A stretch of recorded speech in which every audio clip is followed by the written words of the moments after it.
మహాగణాధిపతయే నమః. సదాశివసమారంభాం శంకరాచార్యమధ్యమాం అస్మదాచార్యపర్యంతాం వందే గురుపరంపరాం. శ్రీమాత్రే నమః. ప్రేక్షకులందరికీ స్వాగతం. మనకి కొత్త సంవత్సరంలో మనకి ఇంచుమించు సంవత్సరం మొదలైన 4 రోజులకి ఈ రవి మార్పు అనేది కనపడుతోంది మనకి. అంటే ఏప్రిల్ 13వ తారీఖు.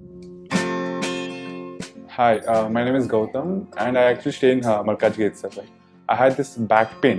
It's been 1.5 years. I have tried many treatments like chiropathy, oil massage, physiotherapy especially, but it didn't work out as much like what I expected.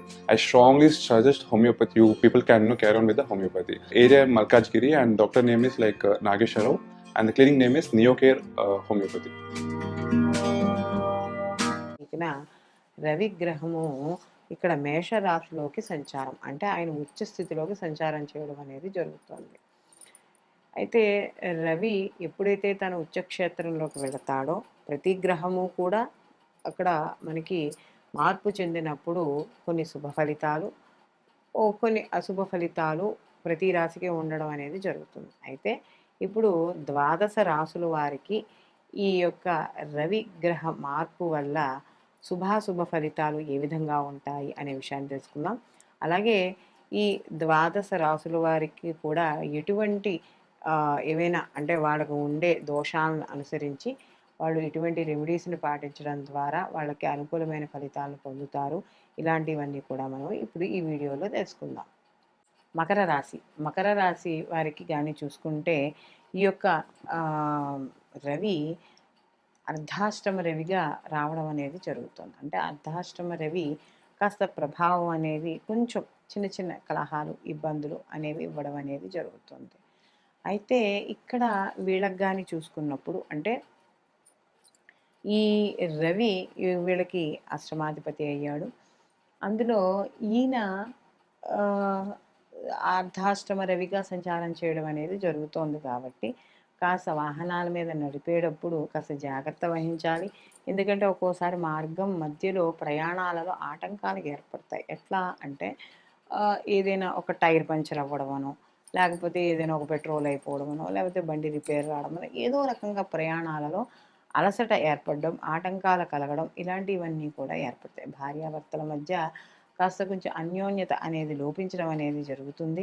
అలాగే కుటుంబ పరంగా కానీ గృహంలో కానీ చూసుకుంటే చిన్న చిన్న ఆటంకాలు, లేకపోతే వివాదాలు, ఏవో ఒక వాదనలు ఇలాంటివి జరుగుతూ ఉండడం వల్ల కాస్త మానసిక విచారం అనేది ఏర్పడడం అనేది జరుగుతుంది. ఆరోగ్య విషయాల్లో కూడా కాస్త జాగ్రత్త వహిస్తూ ఉండాలి. అలాగే ఏవైనా కార్యక్రమాలు చేపడితే కూడా కార్యక్రమాల్లో విఘ్నాలు ఏర్పడడం అనేది జరుగుతుంది కాబట్టి అలాంటి విషయాలలో కాస్త జాగ్రత్త వహించుకోవాలి. అలాగే ఏవైనా భూములు కొనుగోలు అమ్మకాలు చేసేటప్పుడు రియల్ ఎస్టేట్ వ్యాపారస్తులు ఎవరైనా ఉంటే వీళ్ళందరూ కూడా కాస్త జాగ్రత్త వహించుకుంటూ ఉండడం అనేది మంచిది. అలాగే ఈ రాశిలో ఎవరైతే విద్యార్థులు ఉన్నారో వాళ్ళు కూడా కాస్త చదువు మీద దృష్టి అనేది కాస్త శ్రద్ధగా పెట్టాలి. అయితే ఇక్కడ రవి చతుర్థ స్థానంలో ఉన్న ఉచ్చ స్థితిని పొంది ఉన్నాడు కాబట్టి కొంత తీవ్రత అనేది తగ్గే అవకాశం అనేది ఇక్కడ మనకి కనబడుతోంది. మొత్తం మీద ఈ అర్ధాష్టమ రవి అనేది కొంత వ్యతిరేక ఫలితాలను ఇస్తాడు కాబట్టి వీళ్ళు ప్రతిరోజు కూడా సూర్య ఆరాధన అనేది చేయాలి. సూర్య ఆరాధన చేసేటప్పుడు కొంత నిత్య దీపారాధన చేసుకుంటూ ఎర్రటి ఒత్తులు 2 ఒత్తులను తీసుకొని ఆ ఎర్రటి ఒత్తులు నూనెలో ఉంచి నువ్వుల నూనెతోనైనా సరే ఆవు నూనెతోనైనా సరే దీపారాధన చేసి కాస్తంత బెల్లంతో చేసిన పరమాన్నాన్ని నివేదన చెయ్యాలి. సూర్య భగవానుడికి నివేదన చేసిన తర్వాత ఆ నివేదన ప్రసాదంగా స్వీకరించాలి. లేదా మీకు దగ్గరలో ఏవైనా గుళ్ళు ఉంటే నవగ్రహ ప్రదక్షిణాలు ప్రతిరోజు 11 ప్రదక్షిణాలు చేసుకోవడం, ఆదివారాల నియమాలు పాటించడం ద్వారా వీళ్ళకి మరిన్ని మంచి ఫలితాలు పొందడం అనేది జరుగుతుంది. అయితే మనం ఇప్పుడు ద్వాదశ రాశుల్లో మనకి ఏ రాశికి ఆ రాశి గురించి రవి యొక్క మార్పు గురించి చెప్పుకున్నాం మారడం వల్ల. అసలు సహజంగా రవి ఆత్మకారకుడుగాను, అలాగే రవి గ్రహాల్లో కల్లా రాజుగాను చెప్పడం అనేది జరుగుతుంది.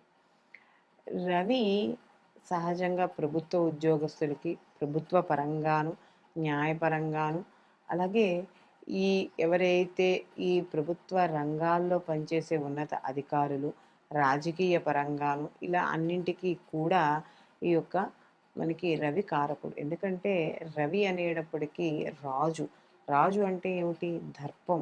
తన యొక్క అంటే ఒక దర్పంగా మాట్లాడడం, ఒక అధికారికంగా మాట్లాడడం ఇలాంటివన్నిటికీ కూడా రవి కారకుడుగా చెప్తాం.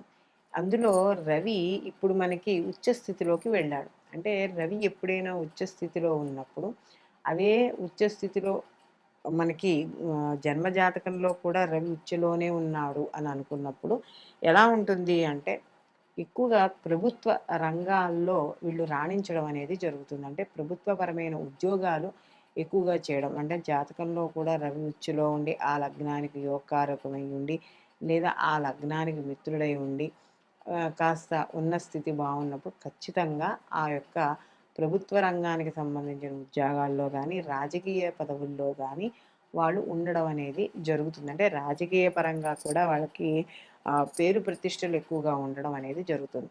అదే ఈ యొక్క జాతకంలో కానీ ఈ యొక్క రవి ఉచ్చస్థితిలో ఉంటే మగపిల్లవాడికి కానీ పుట్టిన సమయానికి ఉచ్చస్థితిలో కానీ ఉంటే ఆ తండ్రికి బాగా కలిసి వస్తుంది అని చెప్తారు. అందుకనే చూడండి ఎవరైనా కొంతమంది మగపిల్లలు పుట్టంగానే తండ్రికి ప్రమోషన్లు కానీ లేకపోతే ఏదైనా ఉద్యోగం మారడం కానీ అంటే జీతం పెరగడం కానీ ఇలాంటివి ఎక్కువగా కనబడుతూ ఉంటాయి. లేదా ఏదైనా తరతరాల నుండి వచ్చే ఆస్తుపాస్తులు కలిసి రావడం కానీ ఇలాంటివి మనకి చూస్తూ ఉంటాం. కొన్ని జాతకాలలో మా అబ్బాయి పుట్టంగానే మాకు కలిసి వచ్చిందండి అని చెప్తూ ఉంటారు. కాబట్టి ఇలాంటి వాళ్ళందరూ ఏమిటంటే ఆ యొక్క రవి ఉచ్చ స్థితిలో ఉండంగా పుట్టిన బిడ్డలు ఎవరైతే ఉన్నారో వాళ్ళ తండ్రికి బాగా కలిసి రావడం అనేది జరుగుతుంది. అలాగే ఆడపిల్లలైతే అంటే ఒకవేళ ఆడపిల్లలకు కానీ రవి ఉచ్చులో ఉన్నాడు అనుకోండి వాళ్ళకు కూడా ప్రభుత్వ పరంగా కానీ లేదా గవర్నమెంట్ అండర్టేకింగ్ ప్రకారంగా ఉన్నవి కానీ లేదా గవర్నమెంట్లో ఉద్యోగం చేస్తే ఎంత సెక్యూరిటీగా ఉంటుందో అంత సెక్యూరిటీ ఉండడం, ప్రతి విషయంలోనూ క్లారిటీ క్లియర్గా ఉండడం, ఒక ముక్కుసూటి మనిషిగా ఉండడం, అంటే అబద్ధాలు ఆడకపోవడం, అధర్మంగా ఉండకపోవడం ఇలాంటివన్నీ కూడా ఆడపిల్లలో ఉండడం అనేది జరుగుతుంది. అలాగే ఈ రకంగా రవి కానీ ఉచ్చ స్థితిలో ఉంటే వాళ్ళకి వివాహం అయిన తర్వాత భర్తకి కలిసి రావడం అనేది ఎక్కువగా జరుగుతుంది. అంటే ఇటు తండ్రి కన్నా భర్తకి ఎక్కువగా కలిసి రావడం అనేది జరుగుతుంది. అందుకనే కొంతమంది ఆడపిల్లలు పెళ్ళి వెళ్ళిపోయిన తర్వాత వెంటనే భర్తకి కలిసి రావడం, అంటే ఉద్యోగాల్లో మార్పులు, మంచి కలిసి రావడం, వ్యాపారంలో కూడా కాస్త కలిసి రావడం. చూడండి ఆ ఇంటి లక్ష్మి అండి ఆవిడ, ఆ అమ్మాయి వచ్చిన తర్వాతే కలిసి వచ్చింది అని చెప్తారు. కాబట్టి ఇవన్నీ కూడా మనకి రవి జన్మజాతకంలో ఉచ్చులో ఉన్నప్పుడు కలిగే పరిణామాలుగా మనం చెప్పుకోవచ్చు.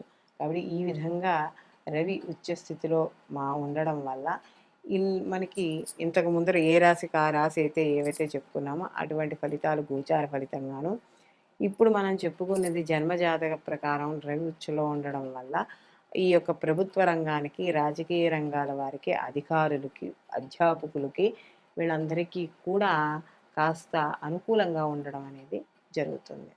సర్వే జన సుఖినో భవంతు, లోకా సంస్థ సుఖినో భవంతు.